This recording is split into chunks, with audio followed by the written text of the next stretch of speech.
5 semaines avant ma prochaine compétition. C'est le temps qui me reste les gars, avant l'Open du Portugal en streetlifting le 30 et 31 mai. Autrement dit les gars, j'ai 5 semaines pour devenir le plus fort possible sur 4 mouvements. Le muscle up, les tractions, les dips et enfin le dernier mouvement du streetlifting, le squat. Et à travers cette vidéo les gars, je vous montre chaque détail que j'optimise en termes nutritionnels et à l'entraînement pour devenir le plus fort possible avec le meilleur rendu physique possible.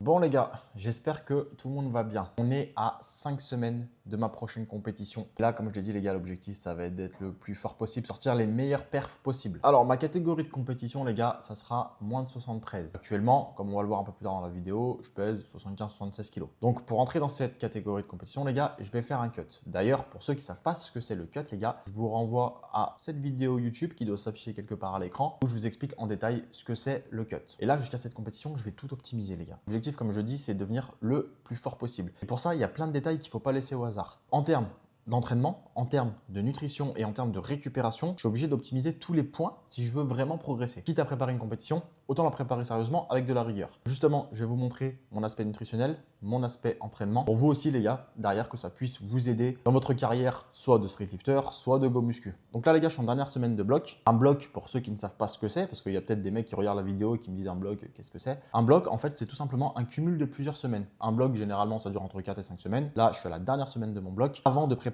ma phase d'intensification. Donc en fait, avant une compétition, vous avez un bloc de préparation, ce qu'on appelle le bloc de peaking. En gros, c'est là où l'intensité est au maximum. Et là, moi, je me positionne sur ma dernière semaine du bloc qui précède mon peaking. Donc aujourd'hui, les gars, je vais vous filmer une séance muscle up. Là, je dois envoyer un 3x1 à 27,5 aujourd'hui. On va voir ensemble ce que ça va donner. Je pense que ça va être intéressant, ça va être pas mal du tout. On se retrouve dans quelques instants directement à la salle.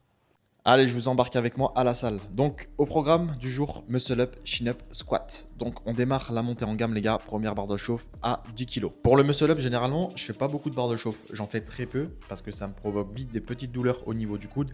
Donc, je passe de 10 kg à 15 kg, puis à 20 kg avant de démarrer mon top set. Le top set, en gros, c'est le travail le plus lourd que vous allez effectuer pendant la séance. Donc là, pour le coup, c'est 23,75 en last warm-up, donc en dernière barre de chauffe. Et ensuite, donc j'avais un 3x1 à 27,5 que j'ai publié d'ailleurs sur Insta. Pour ceux qui ne me suivent pas sur Insta, les gars, je vous mets mon Insta qui s'affiche à l'écran. Donc n'hésitez pas à me mettre un petit follow, ça fait toujours plaisir, ça donne toujours un peu de force. Ensuite, les gars, un peu de magnésie et on est parti pour les chin-up. Donc là, vous allez voir pour les chin-up, j'avais un travail spécifique, donc c'est un travail posé. Donc en gros, je vais faire ma traction supination, ma chin-up pour les puristes, et au moment d'arriver en haut, vous allez voir, j'ai marqué une petite pause bien stable. L'objectif, les gars, c'est de renforcer un petit peu ma zone critique. Vous voyez, à ce moment-là, je marque une petite pause avant de finaliser totalement ma traction. Et là, vous êtes certainement en train de vous dire, ouais, mais c'est léger, t'aurais pu en faire beaucoup plus. Effectivement, les gars, j'aurais pu en faire beaucoup plus, mais le but d'un travail technique, c'est de travailler en léger. Vous avez toujours des séances lourdes et des séances légères. Maintenant, les gars, on passe au squat. Donc là, pareil, j'avais un travail secondaire au squat, donc un travail en léger à 160 en 3x2. Et là, l'objectif, c'était que je fasse un pause squat. Autrement dit, je vais effectuer une pause en portion basse sur mon mouvement. Et là, les gars, vous avez vu qu'on mélange un travail de tirage et derrière du squat. Parce que oui, en streetlifting, on mélange les mouvements. C'est-à-dire que dans une même séance, les gars, vous allez pouvoir faire du dips, du squat, des tractions. Et derrière, les gars, vous allez avoir votre aspect renfo, donc la muscu. Et c'est comme ça qu'on devient plus fort parce que ça nous permet d'encaisser beaucoup de volume à la semaine. Donc par exemple, si on faisait une séance traction à la semaine, on n'aurait que très peu de progression. C'est pour ça que nous, ce qui nous intéresse en streetlifting, c'est la fréquence. Et la fréquence, c'est tout simplement le nombre de fois que vous allez répéter à la semaine votre mouvement. Exemple, du squat 2 fois par semaine, des tractions 3 fois par semaine et du dips 2 fois par semaine. Et si vous êtes un petit peu perdu par rapport à tout ça, les gars, bougez pas, je vais vous présenter un petit truc avant de passer à la partie renfo. Pour ceux qui sont un petit peu perdus à l'entraînement, qui savent pas comment faire, quel exercice choisir, quel nombre de séries, nombre de répétitions, etc., j'ai différentes offres. Alors d'abord, vous allez retrouver le coaching en ligne. Et le coaching en ligne, comment ça fonctionne? D'abord, on se fait un appel téléphonique, que je puisse voir derrière si moi je peux vous aider, si je peux répondre à votre besoin. Je m'occupe de votre programmation de A à Z. Vous m'envoyez vos vidéos et moi derrière, à chaque séance, je peux vous faire des retours techniques. Ensuite, les gars, vous avez la programmation personnalisée. Là, l'idée, vous posez le cerveau, je m'occupe de toute votre programmation. Choix des exercices, le nombre de séries, le nombre de répétitions, bref, je vous indique absolument tout dedans à la charge prête. Ensuite, les gars, pour ceux qui s'intéressent un petit peu au streetlifting, vous avez le programme PPL. Donc là, c'est parfait pour une première approche du street lifting. On fait de la musculation, on est go muscu, on s'intéresse au street lifting, on a envie de découvrir ça, vous avez le programme PPL.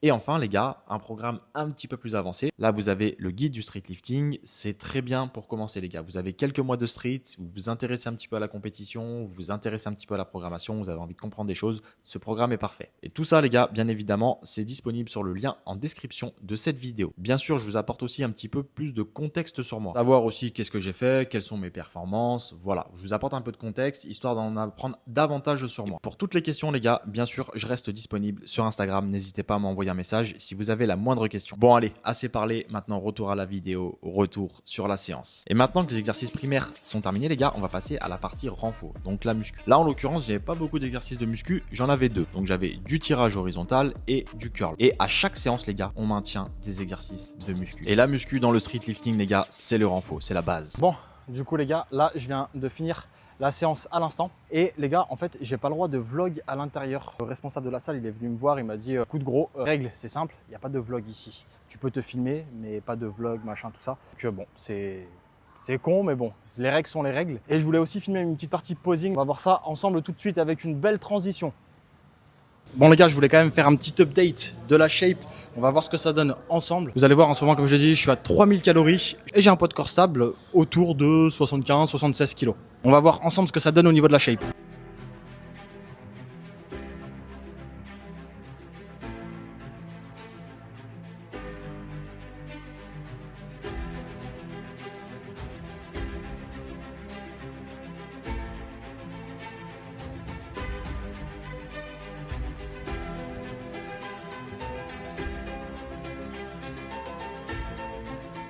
Alors du coup les gars, maintenant ce que je voulais vous montrer c'est l'aspect alimentation. Je vais rentrer en détail, je vais vous montrer tout ce que je mange. Vous allez voir, je mange tout le temps pareil.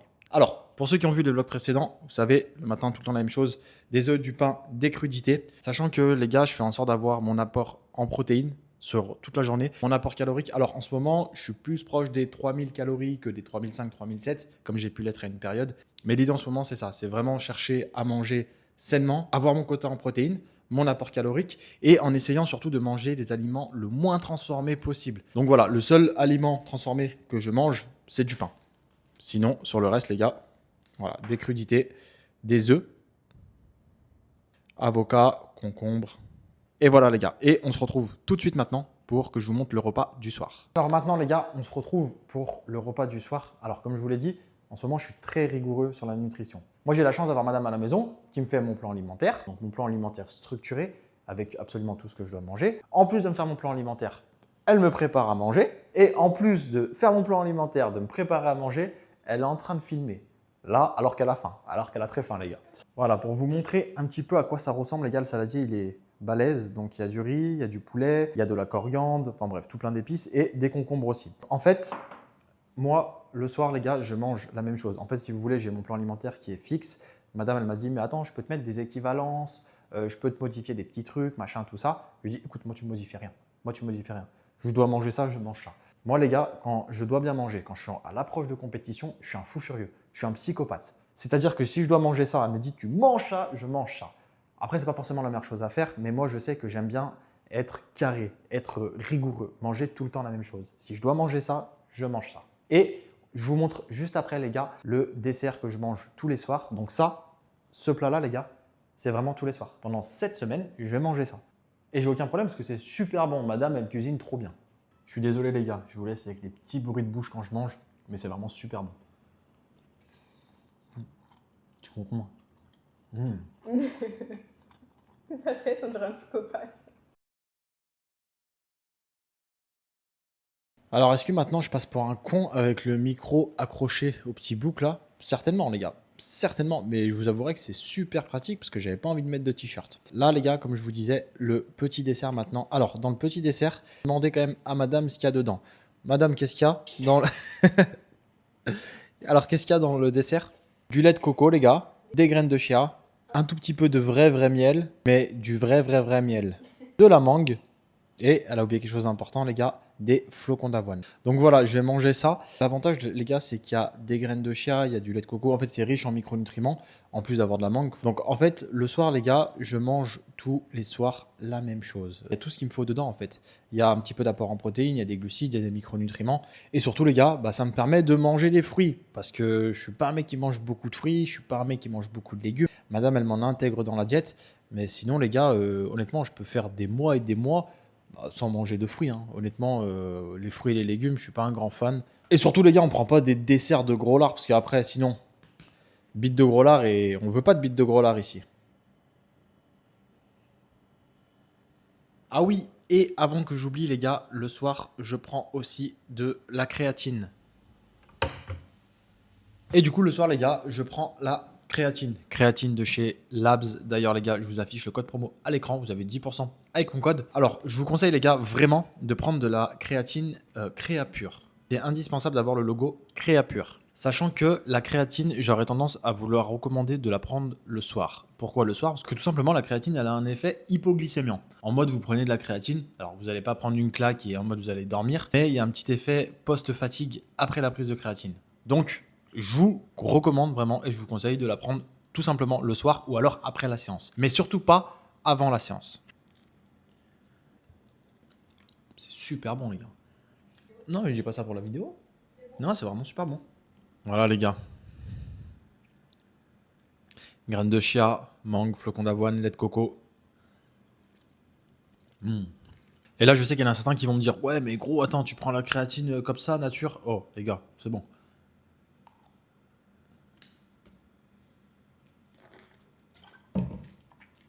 Les gars, moi, s'il faut manger du sable pour être fort, je mange du sable. En vrai, j'en ai rien à foutre. Ça a pas de goût, c'est pas grave. Ça a du goût. Et ça, c'est le principal. Bon, du coup, les gars, là, il est 7h du matin. On va faire un petit check-up du poids ensemble. Là, je suis quasiment à jeun, sachant qu'il est 7h. Je me suis réveillé aux alentours de 6h à peu près. J'ai eu le temps de boire 2 cafés. Bon, honnêtement, je suis quasiment à jeun. Donc, on va voir ce que ça donne ensemble au niveau du poids. On va faire un petit check-up, les gars. Là, à jeun, les gars, je suis à 75,3 kg. Ce qui va me faire 2 kg à cut environ. Donc, d'ici un mois à peu près.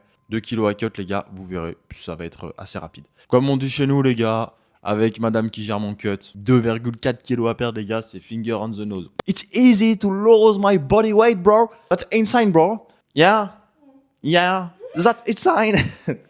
Voilà les gars, c'était la fin de la vidéo. En espérant que ça vous ait plu, pensez à vous abonner. Et pour ceux qui sont restés jusqu'à la fin de la vidéo, les gars, notez en commentaire « It's easy, bro !» Au moins, on aura la ref. Voilà les gars, c'était Trainer Lift. Restez à l'affût les gars, dans quelques jours, il y aura le prochain vlog qui sort, l'épisode 2 de la prépa. Voilà, c'était Trainer Lift. Allez, bisous.